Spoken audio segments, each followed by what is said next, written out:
এই নাও আমার ডিভোর্সের সার্টিফিকেট, আমি চলে যাচ্ছি। নমস্কার বন্ধুরা, টলিউড গল্প ইউটিউব চ্যানেলে আপনাদের সবাইকে স্বাগত জানাই। অনুরাগের ছোঁয়া ধারাবাহিক দেখার জন্য চ্যানেলটিকে সাবস্ক্রাইব করে দেবেন, আর যারা অলরেডি সাবস্ক্রাইব করে আছেন তাদেরকে অসংখ্য ধন্যবাদ। অনুরাগের ছোঁয়া আজকের পর্ব অত্যন্ত বেদনাদায়ক। এই পর্বে রূপাকে দেখতে আসে সবাই হসপিটালে, কিন্তু সূর্য বেদনা ভরা দৃষ্টি নিয়ে রূপাকে একবার আদর করে, আর একবার সোনাকে কোলে নিয়ে আদর করে। দীপার কাছে গিয়ে সূর্য বলে, পারলে আমাকে ক্ষমা করে দিও, তোমাদেরকে অনেক কষ্ট দিয়েছি, তাই আমি নিজে হাতে আমার উকিলকে দিয়ে ডিভোর্সের সার্টিফিকেট এনেছি। দীপা, তুমি আজ মুক্তি পেলে। আমি এই পরিবার, এই সংসার ছেড়ে অনেক দূরে চলে যাব।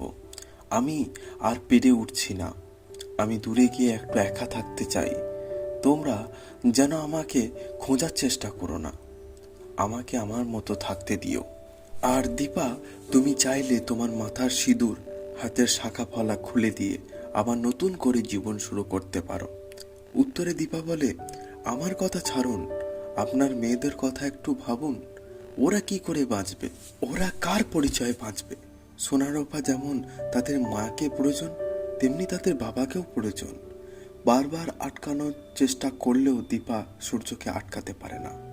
তারপর নির্বাকের মতো দাঁড়িয়ে থাকে দীপা, আর সূর্য চলে যায় নিজের সন্ধানে।